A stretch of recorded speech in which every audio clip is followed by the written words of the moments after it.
dela, eu sou dela. Improvável, mas marcado por um fogo que vem de Deus. Porque fogo não queima fogo, fogo não queima fogo, fogo não queima fogo, fogo não queima fogo, fogo não queima fogo. Ao findado labor desta vida, quando a morte a teu lado chegar, para onde irás tua alma? Qual será no futuro teu lar? Meu amigo, hoje tu tens a escolha, vida ou morte, qual vai aceitar? Amanhã pode ser muito tarde, hoje Cristo te quer libertar. Tu procuras a paz neste mundo, em prazeres que passam em vão, mas na última hora da vida eles não te satisfarão.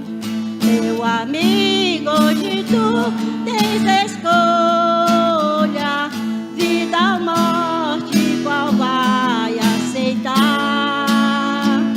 Amanhã pode ser muito tarde, hoje Cristo te quer libertar. Se quiseres deixar teus pecados, entregar tua vida a Jesus, tu terás sim na última hora um caminho brilhante de luz. Meu amigo, hoje tu tens a escolha, vida ou morte, qual vai aceitar? Amanhã pode ser muito tarde, hoje Cristo te quer libertar. Meu amigo, hoje tu tens a escolha, vida ou morte, qual vai aceitar? Amanhã pode ser muito tarde, hoje Cristo te quer libertar. Amém, Jesus. Glória a Deus. Agradeço a oportunidade, irmão.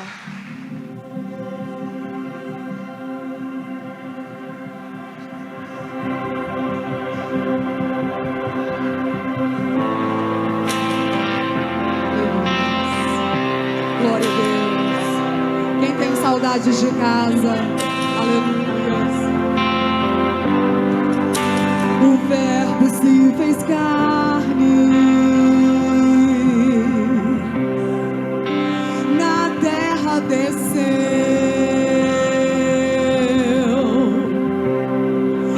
operou muitos milagres,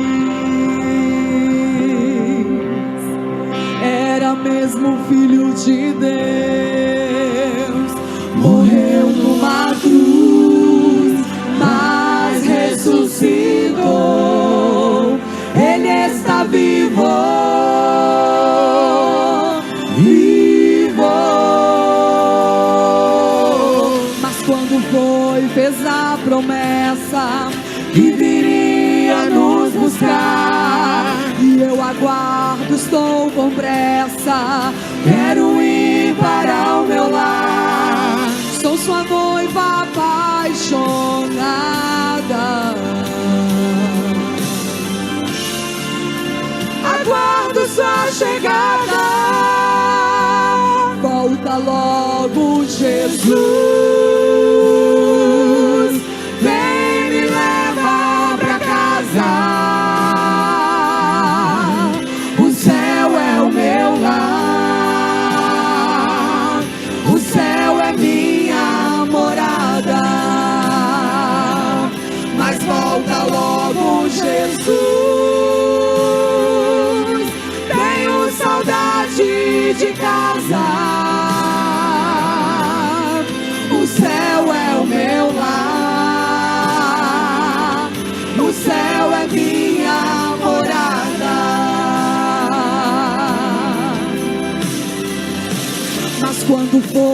fez a promessa que viria nos buscar. E eu aguardo, estou com pressa, quero ir para o meu lar.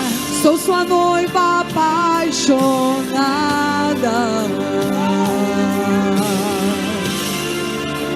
aguardo sua chegada. Volta logo, Jesus, vem me leva pra casa. O céu é o meu lar, o céu é minha morada. Mas volta logo, Jesus, tenho saudade de casa. O céu é o meu lar, o céu é minha morada.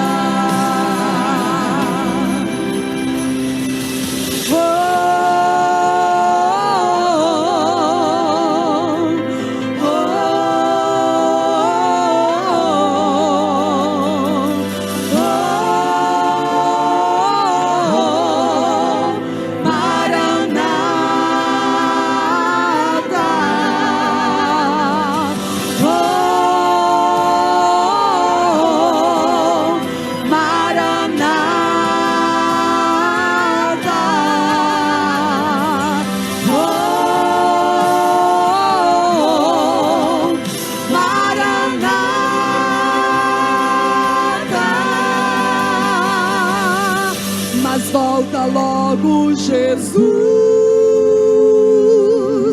vem me leva pra casa.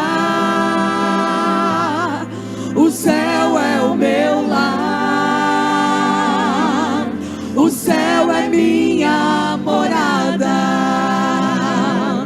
Mas volta logo, Jesus, tenho saudade de casa. O céu é o meu lar,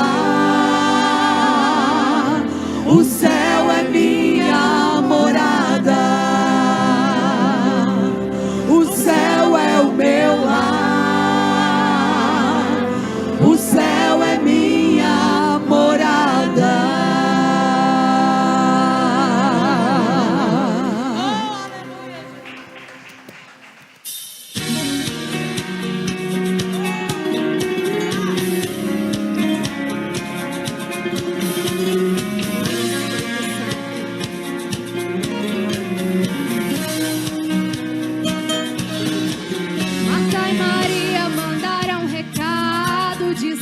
Jesus, Lázaro adoeceu. O teu amigo a quem tanto amas precisa urgentemente de um socorro teu. Porém Jesus disse pro mensageiro: vai você primeiro, depois chego lá. Enquanto isso, Marta e Maria esperando e nada de Jesus chegar. E de repente houve um alvoroço, as duas chorando, a se lamentarem, pois o infortúnio aconteceu, Lázaro morreu e nada de Jesus chegar. Todos chorando e Jesus não chega, embalsamando e Jesus não chega, pois ataduras que Jesus não chega. Do esquife, Jesus não chega. Vai o cortejo e Jesus não chega. Põe no sepulcro e Jesus não chega. A despedida e Jesus não chega. Puseram a pedra e Jesus não chega. Só após 4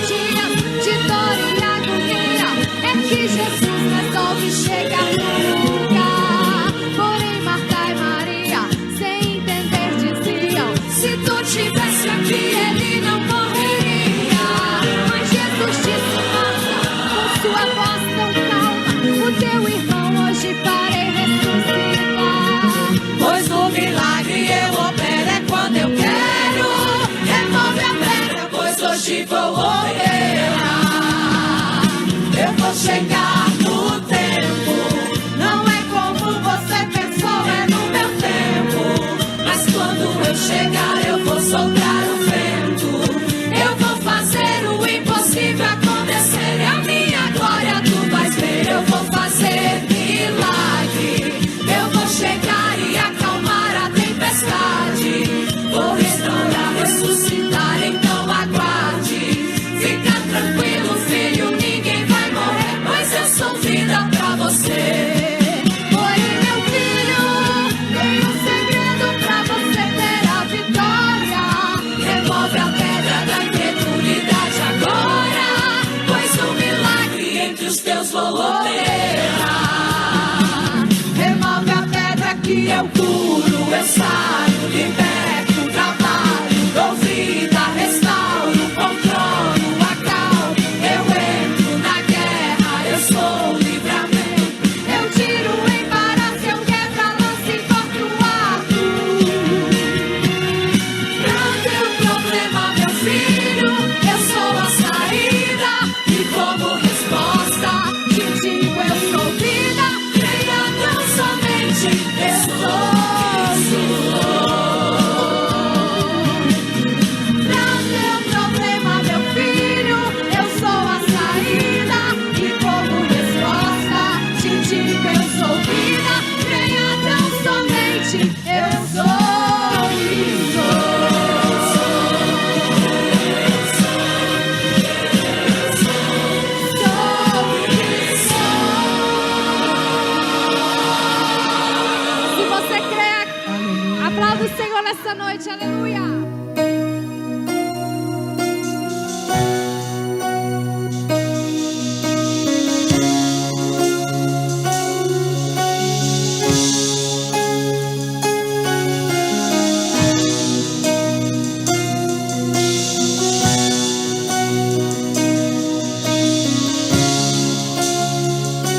veio para adorar o Senhor Jesus.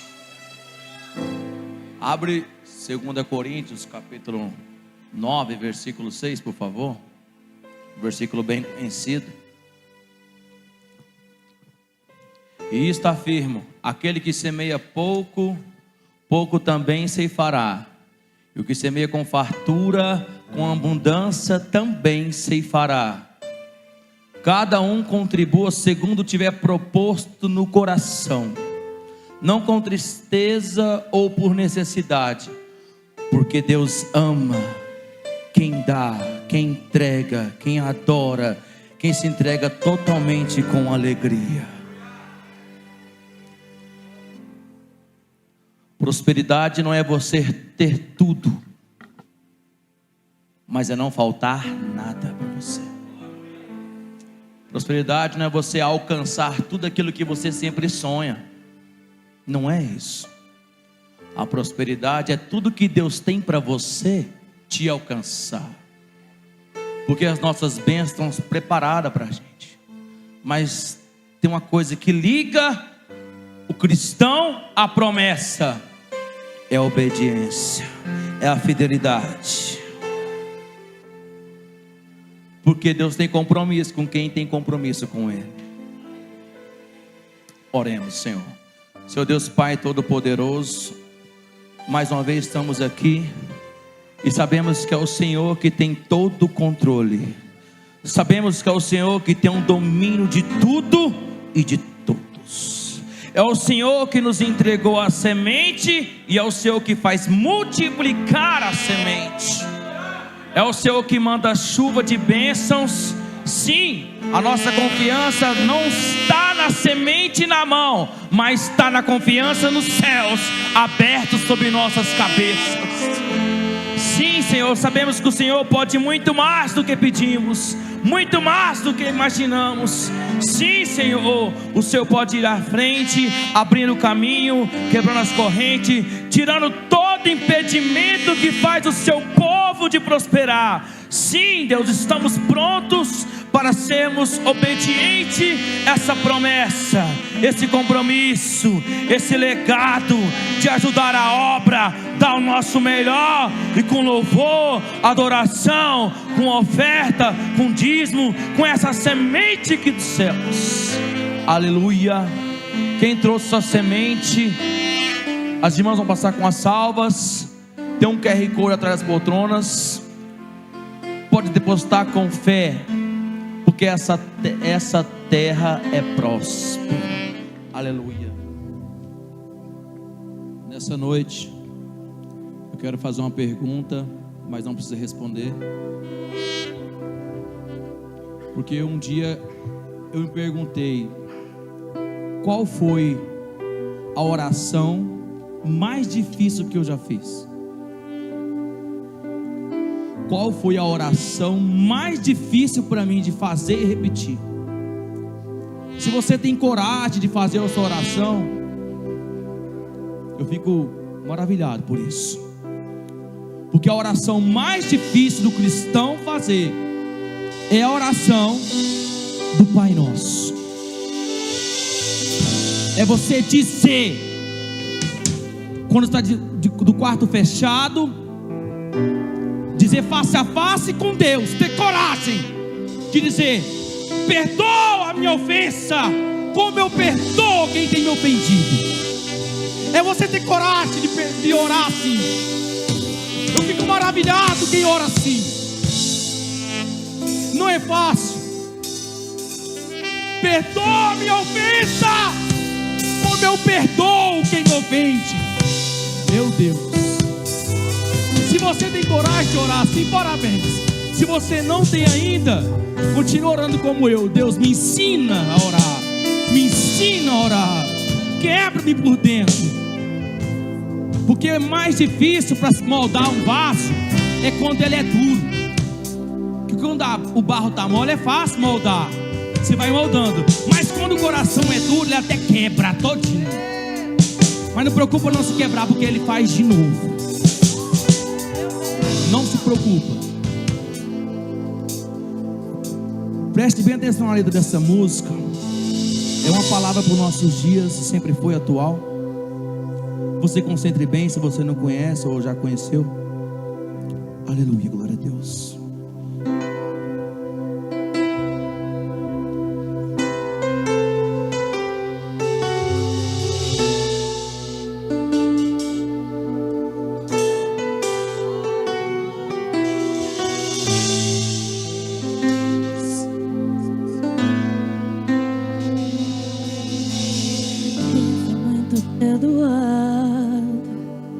Deveria saber o valor de ser amado, mas por outro lado, o que eu quero fazer, de fato eu não faço. E dependendo do pecado, eu nem me sinto incomodado. Então esbarro na tua palavra e sou confrontado. Não adianta fingir que está tudo bem. Se de ti eu recebi perdão, mas não consigo perdoar ninguém. A outra face eu não dei, só o meu ego escutei.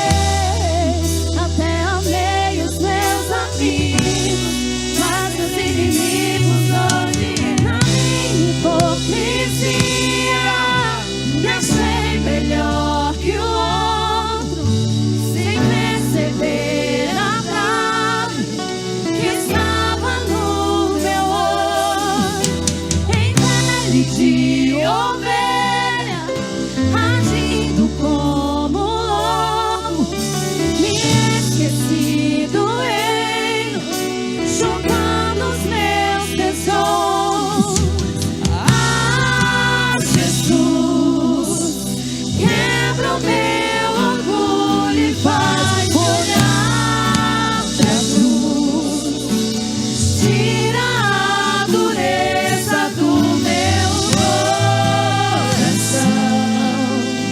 De joelhos eu imploro teu perdão, pois sua graça joga minha carne ao chão.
vejo se inclinando aos pés do traidor lavando. Vejo Pedro te negando e o galo então cantando. Mesmo assim teu desespero apacenta o meu. Esse é o coração de Cristo.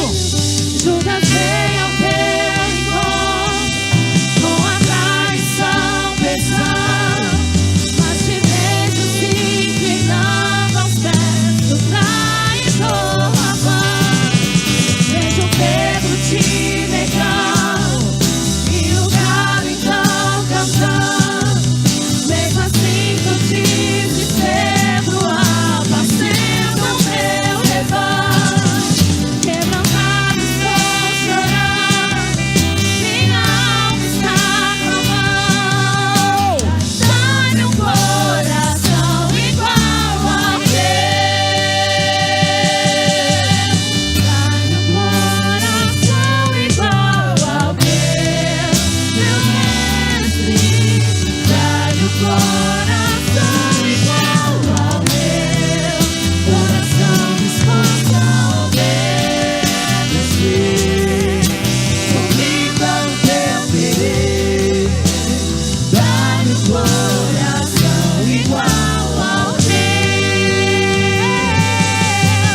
Dá-me um coração igual ao teu, meu mestre. Dá-me um coração igual ao teu, coração disposto a obedecer. Comigo ao teu querer. Dá-me um coração igual ao teu, Jesus.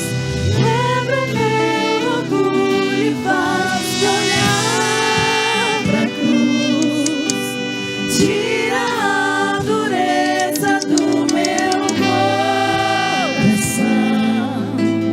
De joelhos eu imploro teu perdão, pois tua graça joga minha carne ao chão e me ensina o valor da comunhão.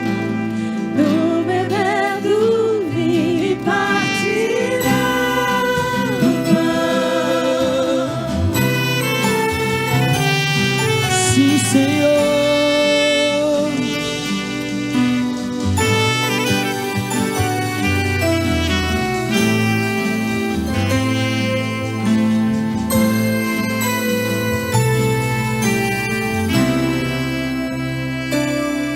Senhor, e quebra o meu orgulho.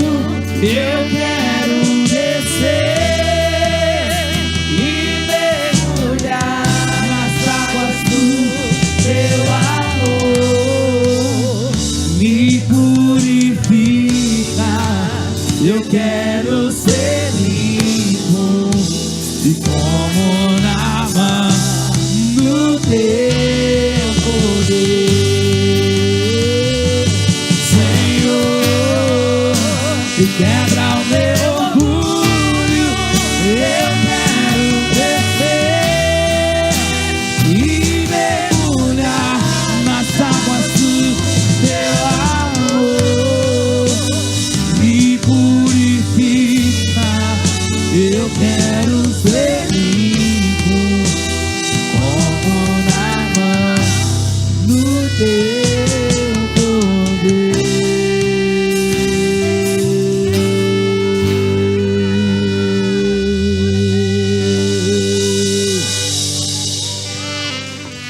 Meus irmãos, a paz do Senhor para todos. Sempre muito bom estar nessa igreja, com esse povo abençoado, em nome de Jesus. Aqui a gente de vez em quando tem lampejo juntamente com os irmãos, mas na eternidade, em algum momento, a família de Deus vai se reunir para sempre. Amém? Graças a Deus. Capítulo 16 de Mateus, do Evangelho que escreveu Mateus, capítulo 16.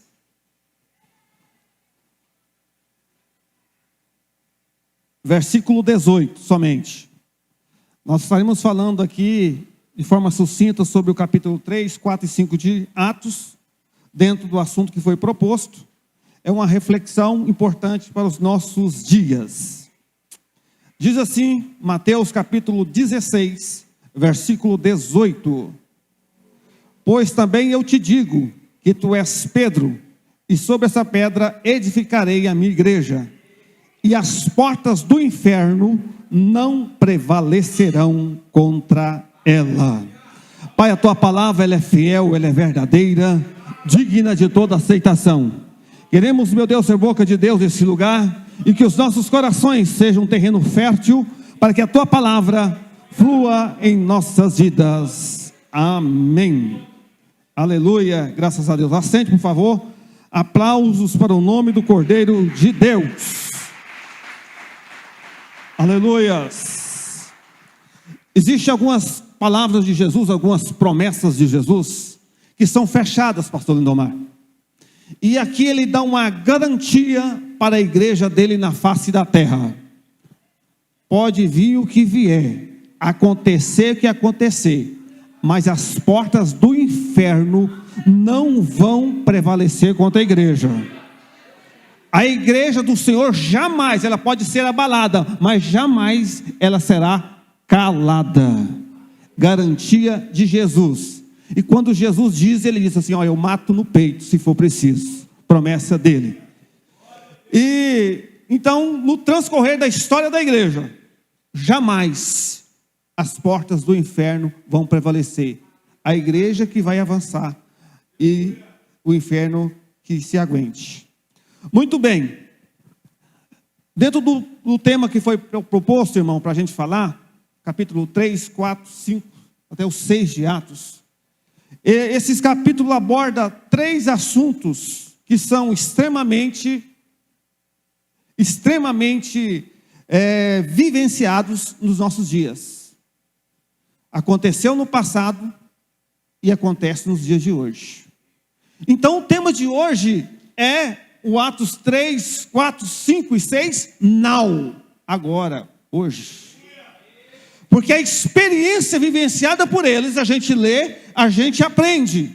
Mas falar do que acontece hoje, é a gente vivenciar nós mesmos. E isso é vida prática. Isso é cristianismo. Muito bem. O primeiro grande contra-ataque de Satanás contra a igreja, já a partir da inauguração da igreja, do capítulo 2 de Atos, foi a perseguição cruel, bruta, contra a igreja do Senhor. E assim, a gente vai ver durante todo o livro de Atos, nosso irmão Tiago foi morto, nós vemos os apóstolos sendo chicoteados, e eles chegam alegres contando o privilégio que eles tiveram em apanhar por causa de Jesus. Mas, no entanto, falar disso, deles, é importante, porque a gente sabe que Jesus disse assim, olha, nenhum servo é maior do que o seu Senhor. Jesus estava dizendo, se o Senhor sofreu, os discípulos também vão sofrer. Então, assim, quando a gente, em algum momento, quiser alguma prerrogativa especial para as nossas vidas, a gente vai olhar para esses apóstolos e dizer, gente, se esses homens de Deus sofreram, quanto mais nós merecemos. Bom, para falar de perseguição hoje, a gente precisa trazer algumas informações importantes que talvez nós não saibamos. E às vezes da nossa pouca percepção da vida, a gente pensa que nós sofremos muito. Hoje, no mundo, 388 milhões de cristãos estão sendo perseguidos de forma brutal. 388 milhões. A população do Brasil é 215. É a população do Brasil mais 70% de pessoas que estão sendo perseguidas de forma cruel, de forma terrível. E a gente vai entender que Existem 3 pontos principais, agentes de Satanás, que usa esse método de perseguição brutal contra a igreja. Naquele tempo, usou os sacerdotes, sumos sacerdotes, os judeus, saduceus, fariseus, aquela turma de religiosos, os guardiões da fé. E hoje, quem são esses principais agentes de Satanás que perseguem a igreja de forma brutal? Primeiro, o extremismo islâmico. Qualquer país islâmico, irmão, que há crente, prepare-se para perseguição. O Irã tem 90 milhões de habitantes. Acredita-se que tem 1 milhão de cristãos lá. No Egito, que tem mais de 100 milhões de pessoas, acredito que tem até 2 milhões de cristãos lá. Sabe, eu acho que eu já falei isso aqui, pastor Lindomar, quando alguém converte lá, você quer aceitar Jesus? Você quer ser crente? Sim. Então, a primeira coisa, está disposto a morrer por causa de Jesus? Esse é o apelo. Está desapegado da vida por amor a Jesus? Tem gente que não desapega de coisas fúteis aqui no Brasil. Lá tem que desapegar da vida. Então, 388 milhões de pessoas nesse momento, irmão, estão sofrendo perseguição brutal, que daqui a pouco eu vou estar falando. O segundo, nacionalismo religioso. O que é um nacionalismo religioso? É quando um país diz assim, olha, a religião oficial aqui é o Islã, a religião oficial aqui é sei lá o quê. Quem não for dela é nosso inimigo. Coisa mais comum, por exemplo, na China. Eles têm a religião oficial deles lá. Quem não é contra o governo. E por último, o autoritarismo de governo. Por exemplo, nós vamos falar daqui a pouco, na América Latina, a Nicarágua. Depois vocês pesquisam lá. O camarada, um ditador, ele simplesmente é um cara que censura tudo. Ele tomou igrejas, escolas, faculdades da igreja cristã daquele país. Aqui pertinho de nós. E esses são os 3 agentes que perseguem a igreja hoje: extremismo religioso, nacionalismo religioso e regimes autoritários. Capítulo 3, 6, no Atos em si, eram os religiosos. Judeus, fariseus, saduceus, sacerdote, e etc, e etc. Hoje, a região mais perseguida do mundo, de forma mais cruel, é na África subsaariana. E o epicentro, o ponto máximo lá é a Nigéria. A Nigéria tem mais de 200 milhões de pessoas. Existe um grupo islâmico chamado Boko Haram, que você já viu falar aqui. Irmãos, eles são altamente cruéis. Sabe o que eles fazem, irmão? Ele chega na casa de uma família cristã, pastor Lindomar. Ele mata os homens e pegam as mulheres, as moças, para serem escravas sexuais, para aumentarem a linhagem dele. Às vezes nós estamos reclamando das nossas lutas aqui do dia a dia, irmão. Imagina alguém chegar na nossa casa, matar o homem da casa, sei lá quem for, e levar a nossa família. Isso, irmão, não é Atos lá, não. É Atos now, hoje, agora está acontecendo. Então, para a gente entender, irmão, que sempre haverá testemunhas chegando no céu como mártires. Sempre vai haver. Muito bem.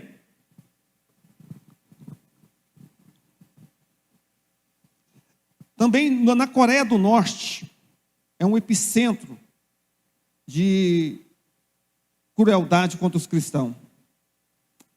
Por exemplo, na Coreia do Norte, irmão, que vocês já conhecem muito bem pela mídia aí, ser crente lá é crime contra o Estado. Imagina, irmão.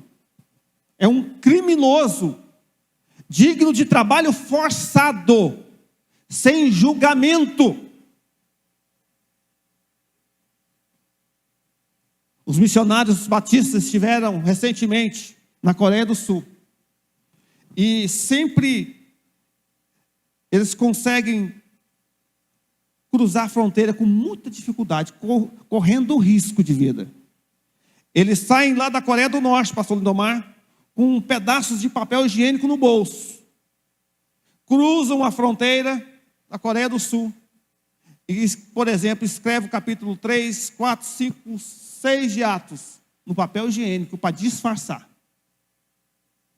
E teve uma oportunidade dessa que os missionários estavam lá e alguém lá escrevendo a Bíblia no papel higiênico e conversando com ele. Falando assim: pois vocês têm liberdade de acesso a essa palavra de Deus. Nós não temos acesso. Olha a dificuldade que a gente tem com esse privilégio que vocês têm. Vocês cultuam a Deus todo dia. Vocês adoram a Deus com intensidade. Vocês leem a Bíblia constantemente. Alguém com extrema sede pergunta para um de nós. Aquele missionário ficou envergonhado. Falou assim: olha, não é bem por aí.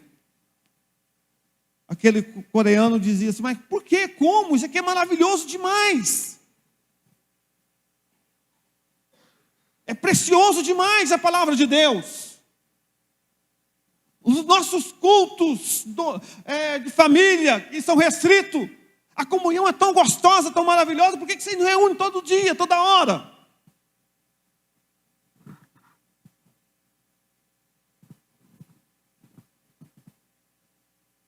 É uma pergunta para cada um de nós.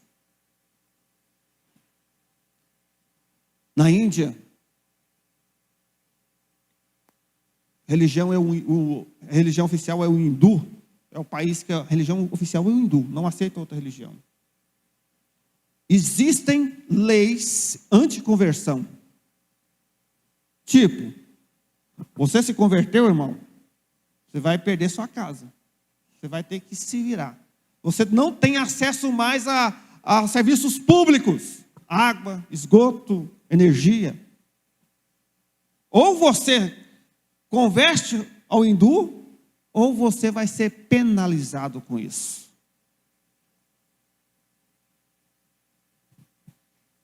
Isso é Atos 3, 4, hoje, na vida dos nossos irmãos indianos. As mulheres são jogadas na sarjeta, irmão, na sarjeta.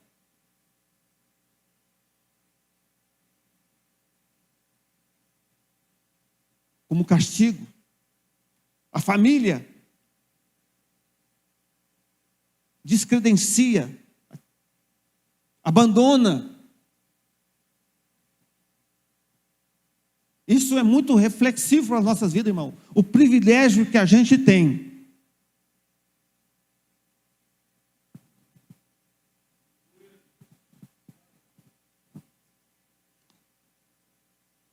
Países como o Iêmen, na China, a perseguição ela é sistêmica. Ou seja, existe todo um processo de como prender, de como agir.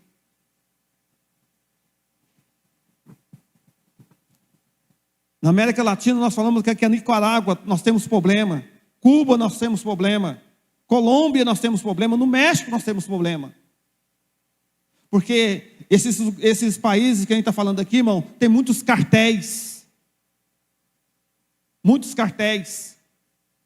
E esses cartéis não permitem que o cristianismo prospere, porque o cristianismo, ele é libertador. Ele é transformador e bate de frente contra a perspectiva dos cartéis. Pertinho de nós aqui. E assim, um dado muito alarmante, irmão. Desses 388 milhões de cristãos que estão sendo, de forma direta, sendo perseguidos com violência brutal, 210 milhões são mulheres. Eles as usam para aumento da família. Dessas 210 milhões de pessoas que sofrem agressões, 110 mil são crianças e adolescentes.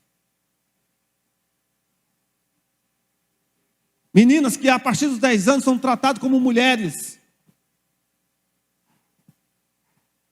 Como uma maneira de enfraquecer, de fazer as pessoas desistirem do Evangelho.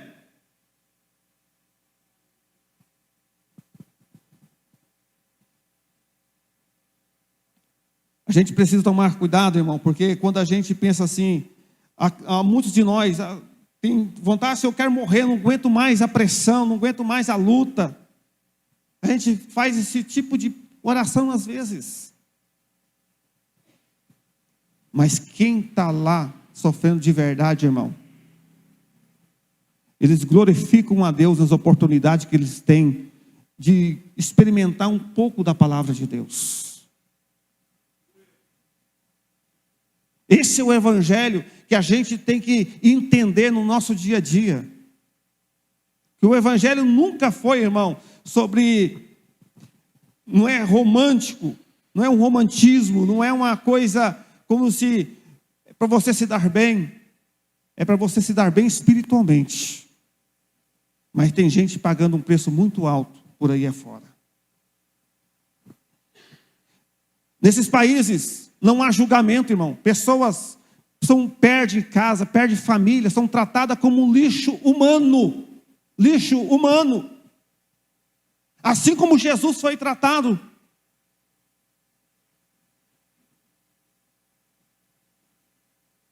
Igrejas são queimadas, destruídas. As pessoas não têm acesso a uma vida digna de ser humano. Então a gente tem que pensar nesse primeiro ponto de perseguição. É lógico que nós também aqui nesse mundo nós temos perseguição. Sofremos perseguições. Em 3 aspectos. Capítulo 2 de 1 Coríntios, Paulo diz que há o homem natural, aquele sem Cristo. Depois tem o homem espiritual, aquele que aceitou Jesus.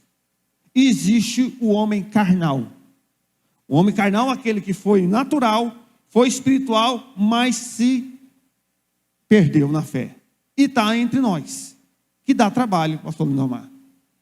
Que às vezes, dentro da nossa comunidade, não consegue, tenta sabotar uns aos outros. Existe isso. E existe também perseguições no dia a dia, na família, no trabalho. Mas nenhum de nós, até o momento, foi ao ponto de dar a nossa vida, de alguém arrancar sangue de nós e dizer: estou te perseguindo porque você é crente, eu vou te matar aqui.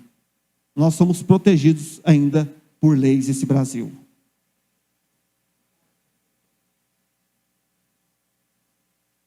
Então a gente tem que dar graças a Deus, irmãos, que ainda temos esse privilégio. Nós temos que valorizar. O segundo aspecto que nós vemos no capítulo, a partir do capítulo 3 de Atos, no capítulo 5, quando Ananias e Safira, de uma forma tola, tenta ganhar status moral com a mentira. Ou seja, um fragmento de corrupção tentando adentrar dentro da igreja. E o que é a corrupção? É quando a nossa consciência moral falta empatia e falta senso de justiça. É quando o egoísmo supera a empatia, o senso de justiça e a moral. É quando os nossos interesses, é quando os nossos desejos, é quando as nossas necessidades estão acima do segundo mandamento que Jesus falou: amar o seu próximo como a ti mesmo.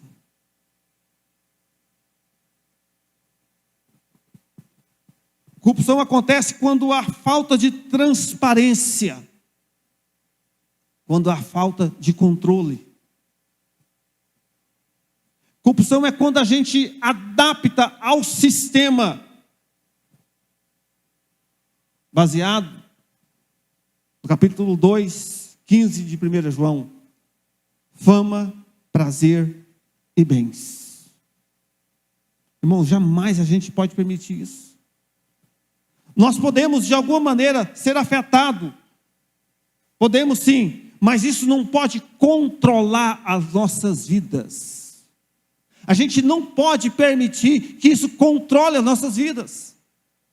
Às vezes a gente se empodera a nossa vida, a vida dos nossos entes ao nosso redor, e a gente trata os outros como se fossem menos gente. Sabe, Jesus, ele era altamente sensato com relação a tratamento com o seu semelhante. Uma mulher chega e diz: olha, bendito é a mulher cujos seios te amamentaram, cujo ventre te gerou. Jesus disse assim: olha, bem-aventurado aqueles que ouvem a minha voz, que praticam a minha vontade. Isso que é, irmão, tratar todo mundo no mesmo patamar, no mesmo nível.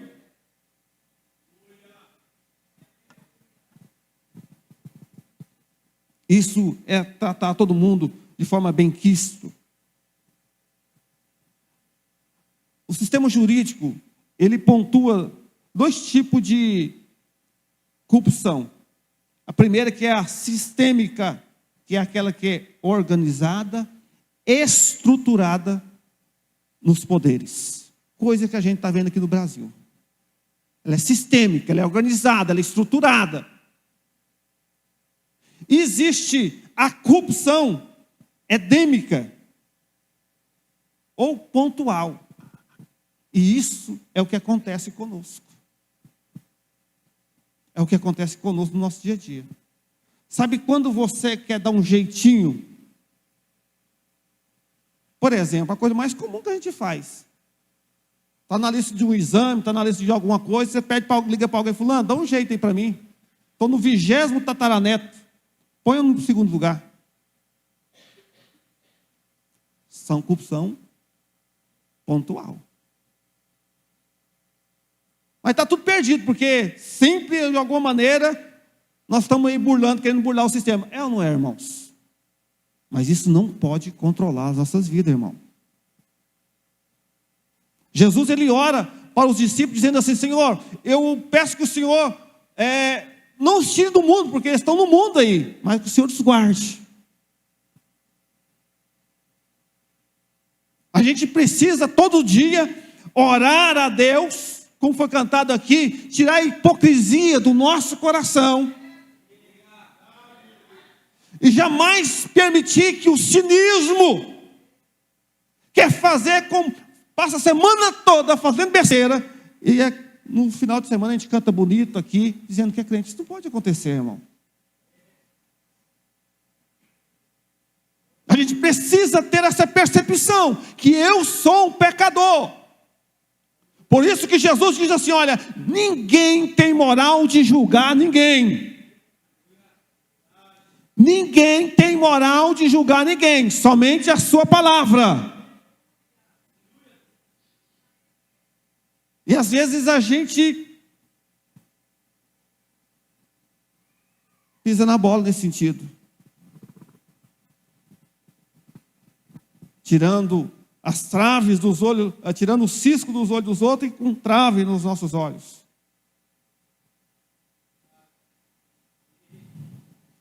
Que a gente precisa evitar, controlar na nossa vida, irmão, aquilo que Jesus falou, que o profeta Isaías também falou. Vocês me honram com os lábios, mas o seu coração está longe. Isso é um tipo de corrupção que não pode acontecer, irmão. Porque só encenar e o nosso coração está podre, não pode acontecer. Porque assim como o Espírito Santo revelou para Pedro, nós podemos nos apresentar muito bem, com eloquência, com uma boa performance, mas Deus olha para nós e vê só corrupção. Passou a semana toda fazendo isso e aquilo outro. E dá aquela sensação de Caim, às vezes. Porque quando Abel apresentou o sacrifício a Deus, ele apresentou o sacrifício e o coração. O sacrifício era um sacrifício bom, perfeito, dentro da condição dele, e o seu coração estava bom também. Caim não. Ele simplesmente fez uma encenação, fez o que tinha que fazer, mas o seu coração estava corrompido. O evangelista João escreve na primeira epístola que diz que as suas obras eram más. Ou seja, no dia a dia Caim estava devendo para Deus. Porque Deus, ninguém tapeia Deus, irmão. Amém, irmãos? É um assunto reflexivo, né, irmãos?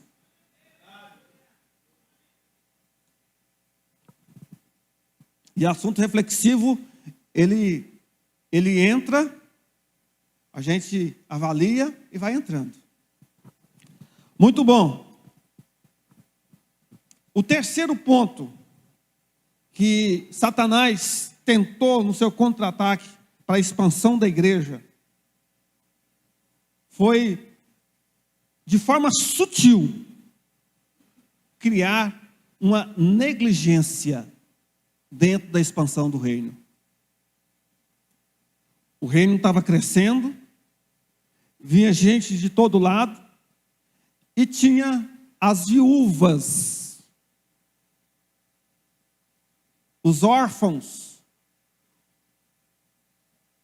os apóstolos preocupados com a pregação do evangelho, e alguém reclamou de forma pertinente. Se nós falamos do amor, falamos que a gente tem que estar em comunhão, que a gente tem que ser solidário, que a gente tem que ser cúmplice, que somos família de Deus, e as viúvas e os órfãos estavam passando necessidade. E naquele tempo, irmão, ser viúva e ser órfão era complicado.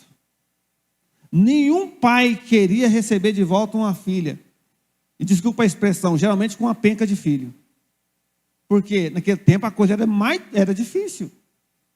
A comida era regrada. Sabe o que os pais preferiam fazer?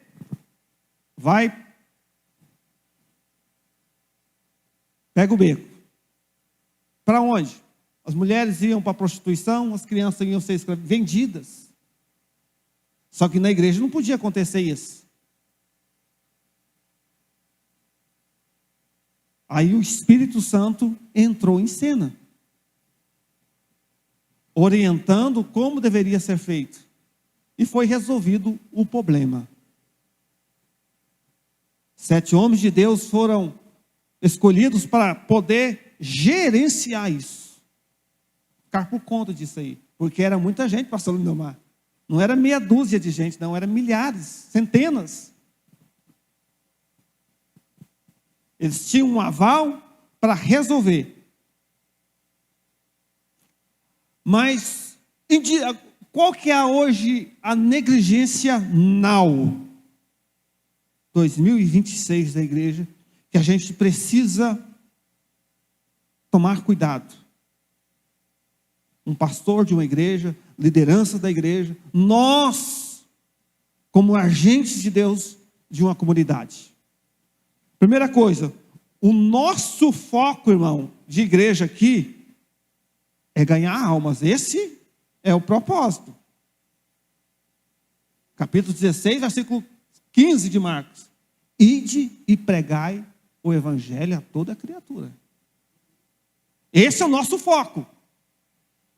Segundo foco, edificar o corpo de Cristo. Nós temos que ser uma comunidade que se ajuda. Laços humanos de amor. Biblicamente, se uma família está passando luta, a igreja, de certa forma, tem que participar disso aí. De alguma maneira envolver. Se é uma doença, de alguma maneira tem que se envolver. Para edificar o corpo de Cristo. Encontros de liderança, treinamentos, alinhamento que vai ser feito na reunião, é edificar o corpo de Cristo. Mas, no entanto, se a gente desvincular isso,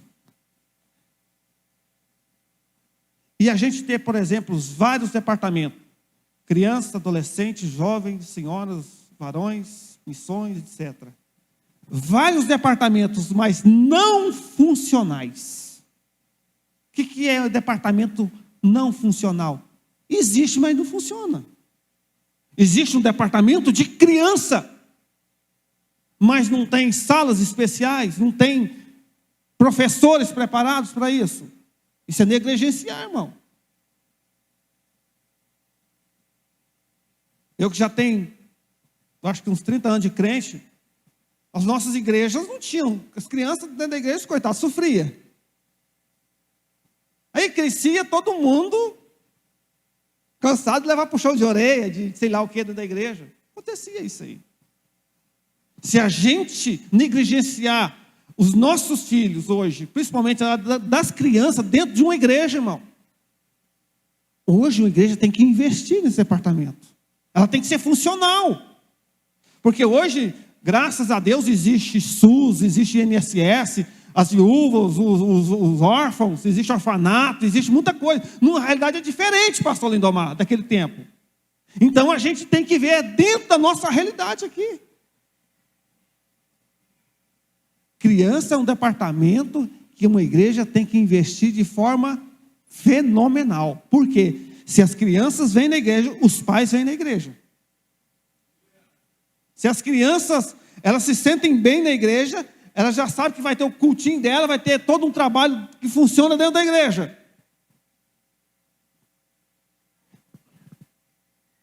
Irmãos, por exemplo, tem esse data show aqui, ó. Merecia aqui um painel de LED.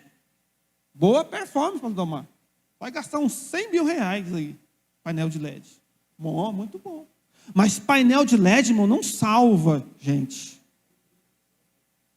Às vezes, a gente investe em estrutura demais, física, e na estrutura espiritual a gente perde o foco. A gente precisa tomar cuidado, irmão, com isso aí. É reflexivo. É reflexivo isso aí. Porque se não funcionar, por exemplo, departamento de adolescentes também é extremamente importante. De jovem nem se fala, porque se a sua igreja, irmão, não tem jovem, por exemplo, os nossos filhos vão casar com quem na igreja, irmão? Vamos procurar lá fora. Tudo isso tem que ser pensado, irmãos, avaliado. E isso só acontece se a gente semear, investir. E esse investimento, às vezes, ele é tão importante, tão relevante, irmão, que você investe nisso e Deus te recompensa com acrescentando as almas.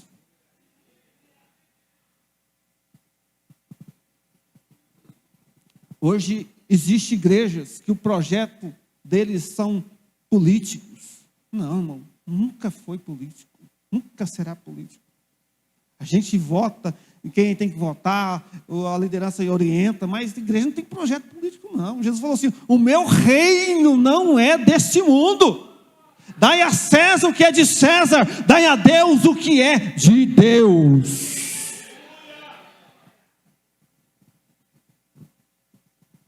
Aleluias. Outra coisa que a gente tem que tomar com a suporte à negligência em nossas vidas. Às vezes nós temos vários trabalhos. Cansa a igreja. Às vezes não dá nem tempo da pessoa programar um lazer, por quê? É trabalho final de semana, do final de semana. Bom, tem que ter trabalho, irmão. Mas é melhor ter menos trabalho, mas mais edificantes. Porque se você faz trabalho sequenciais demais, pastor Lindomar, não estou falando aqui não, estou falando dentro daquilo que eu estou falando aqui. A gente não consegue absorver, impactar. A gente não pode negligenciar algumas coisas. São essenciais. São essenciais.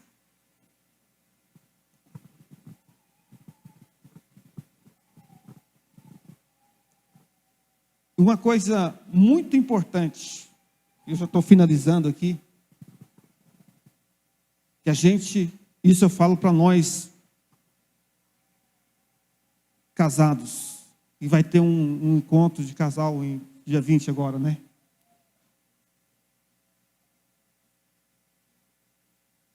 A gente não pode negligenciar uma coisa. Eu venho para a igreja, é o céu. Mas na minha casa é o inferno.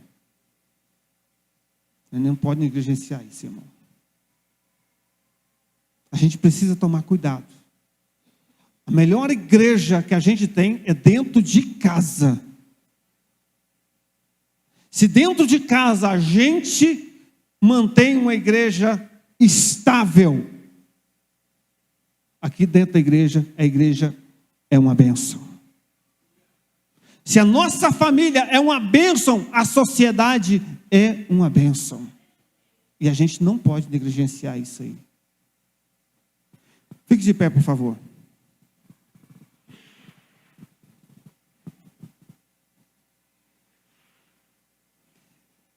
E existem coisas, irmão, que a gente não pode deixar o tempo, sabe, cozinhando o galo, ó. Capítulo 6 de Atos ensina aqui, pastor Lindomar, quando aquela igreja percebeu aquele problema, eles agiram rápido. Na nossa vida, irmão, se está faltando tem alguma lacuna na nossa vida, não deixe o buraco ficar muito grande, porque se ficar, pode ser complicado posteriormente. Precisamos ter a sensibilidade.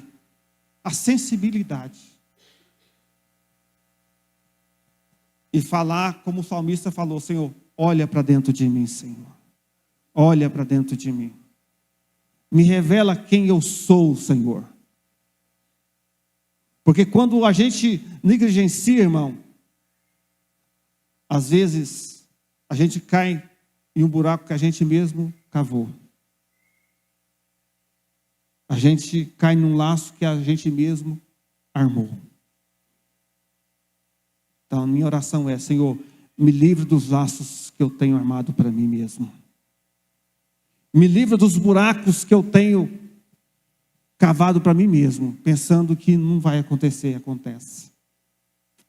Ontem eu fiquei sabendo, um amigo meu, pastor de uma igreja, deu um problema na família lá, separação. Pastor de igreja, conheci há muitos anos, amigo meu. É triste demais, irmão. No percurso, na caminhada, alguma coisa estava fora do prumo.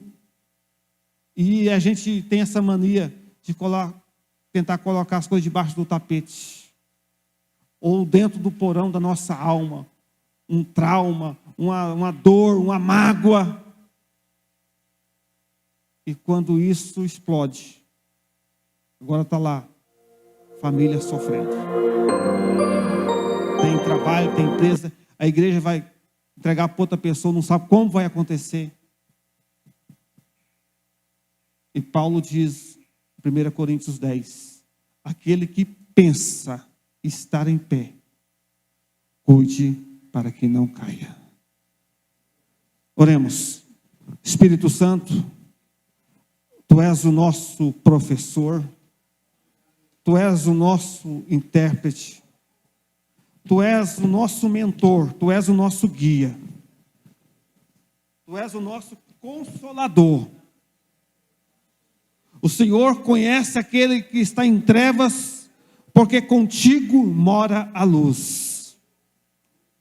Em nome de Jesus, em nome de Jesus, a experiência vivenciada pela igreja do capítulo 3, 4, 5 e 6 de Atos, também somos, meu Deus, suscetíveis a vivenciar.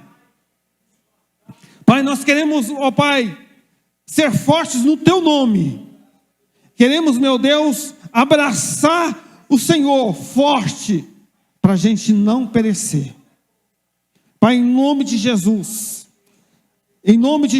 meu Deus, a cada dia acrescenta essa igreja, meu Pai. Acrescenta a liderança do pastor dessa igreja, dos obreiros dessa igreja, da membresia dessa igreja, dos departamentos dessa igreja, Senhor. Pai, usa esse povo, meu Deus, poderosamente nesse lugar, como ponte, meu Deus, que liga, aleluia, como farol que ilumina, meu Deus. Tudo isso para que o Teu nome cresça, meu Deus, para que o Teu nome seja glorificado nesse lugar. Ah, Espírito Santo de Deus, não tem ninguém aqui acima da moral, Senhor. Somente o Senhor é santo, somente o Senhor é poderoso, somente o Senhor pode ajudar, porque Tu és forte e nós somos fracos, Senhor. Aleluia, Espírito de Deus. Espírito Santo, quebranta o nosso coração, Senhor. Espírito Santo, quebra todo bloqueio, toda resistência, todo homem mau de dentro de nós, Senhor, e nos dê, meu Deus, uma perspectiva eterna, Senhor. Nos ensina a amar o nosso irmão, nos ensina a perdoar, nos ensina, meu Deus, a ser gente boa nessa terra, a ser bons crentes nessa terra, Senhor. Pai, em nome de Jesus, bloqueia todo o cinismo, meu Deus, bloqueia, meu Deus, tudo aquilo que venha, meu Pai, de forma sorrateira, como raposinha, Senhor, querendo, meu Pai, de forma sutil, nos bloquear da visão do reino de Deus. Em nome de Jesus, essa é a nossa oração. Amém. Graças a Deus. Deus abençoe, irmãos. Aplausos para o nome de Jesus. Obrigado pela atenção. Porque na verdade eu descobri que tudo que eu preciso está em Ti. Mas meu coração é teimoso demais pra admitir